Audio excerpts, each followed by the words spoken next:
Ya, baik kita akan membahas pengenalan terhadap sistem multimedia di pertemuan satu ini.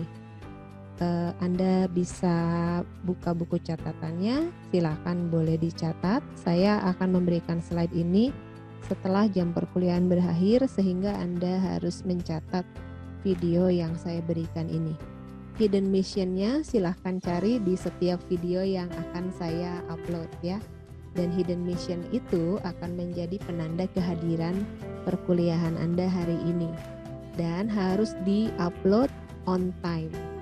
Karena kalau tidak on time, saya anggap Anda tidak hadir ya, jangan lupa.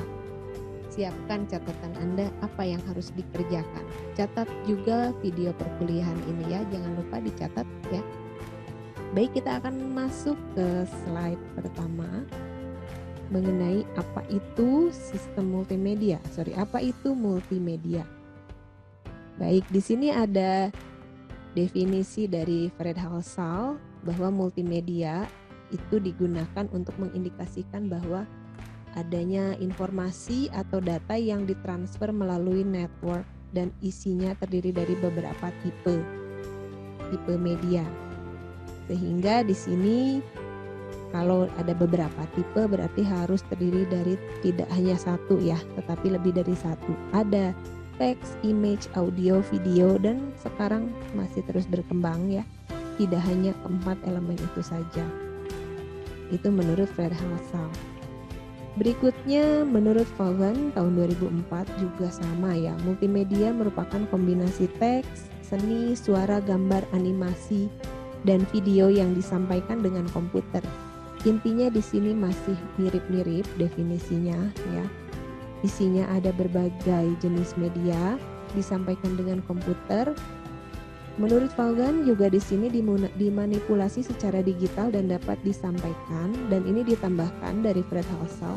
Di Fred Halsall tidak dibahas ada interaktivitas, sementara Vaughan menyatakan bahwa ini disampaikan dan atau dikontrol secara interaktif. Jadi bisa saja multimedia tadi interaktif ataupun juga tidak interaktif.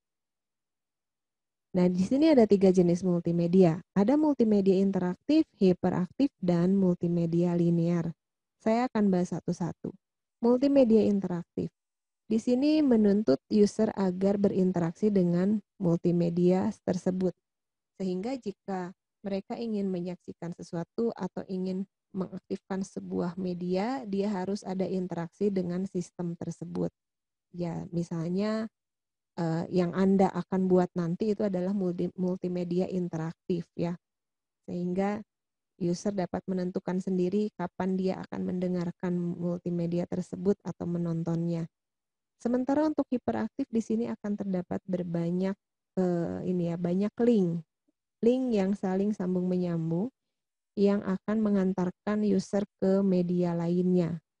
Di sini akan banyak link atau hyperlink. Sementara multimedia linear itu jenisnya adalah satu arah. Jadi user hanya menonton multimedia tadi dari awal hingga akhir. Baik, berikutnya saya akan jelaskan tanpa video saya ya. Ya, intinya di sini gambaran multimedia bahwa multimedia itu tidak hanya terdiri dari satu media.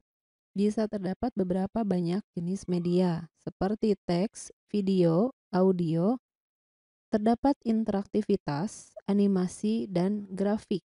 Ada namanya sistem multimedia. Kalau multimedia tadi adalah berbagai jenis media, maka ini ada sebuah sistem bernama sistem multimedia.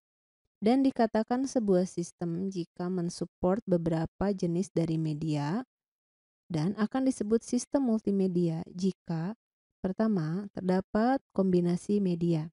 Di sana terdiri dari lebih dari 2 tipe media yang digunakan, baik itu media yang diskrit ataupun kontinu. Kemudian terdapat independence atau tidak terikat. Sistem multimedia ini dapat berdiri sendiri dan juga dapat terintegrasi dengan komputer.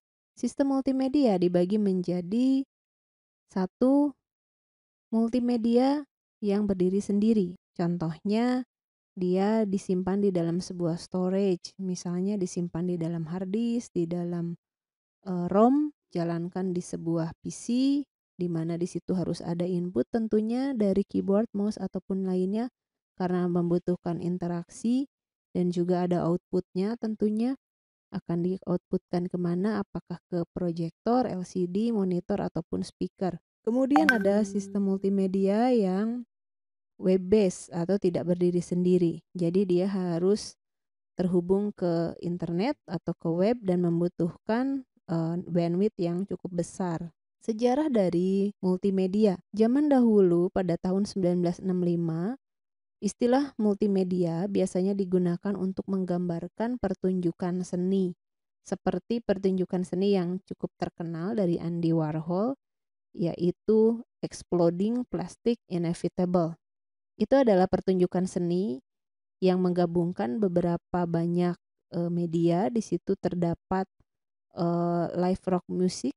Jadi di sana ada pemusiknya, ada rockstar, kemudian ada performance-nya juga, ada laser show, bukan laser show mungkin ya, pertunjukan seperti cahaya begitu ya, dan ada sinematiknya juga. Di sana juga ada pertunjukan seperti agak-agak seperti teater gitu ya. Dulu seperti itu.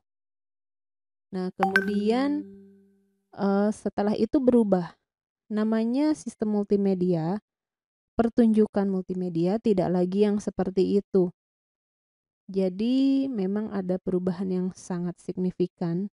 Pada tahun 70-an digambarkan untuk presentasi yang kita gunakan proyektor, misalnya pakai seperti ini, seperti Anda kuliah di kelas pakai slideshow. Kemudian ada proyektor di sana dan ada audio track-nya. Itu adalah tahun 70-an. Tahun 90-an berubah lagi.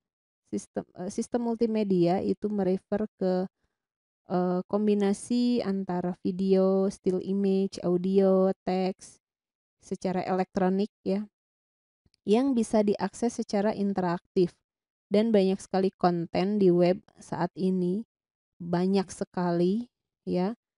Ya, itu sudah hampir menyamai dengan sistem multimedia yang sekarang ya. Tahun 90-an sudah ke arah sana.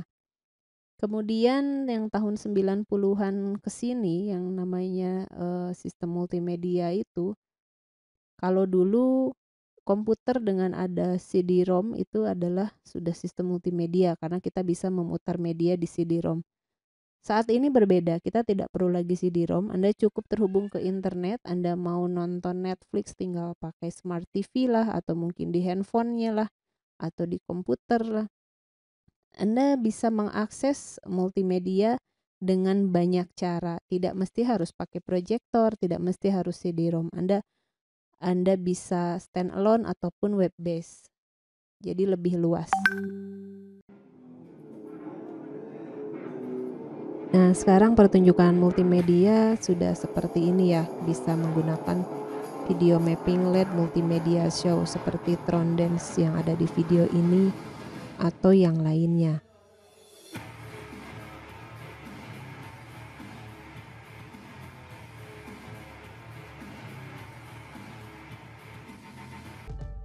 Mapping projection misalnya seperti ini juga sudah disebut sebagai pertunjukan multimedia.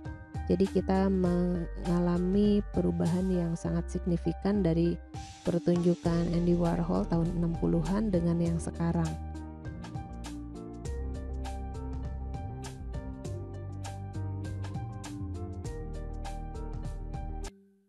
Peran multimedia memang sangat penting. Peran multimedia di dalam kehidupan kita tentunya sangat memberikan perubahan di situ ya.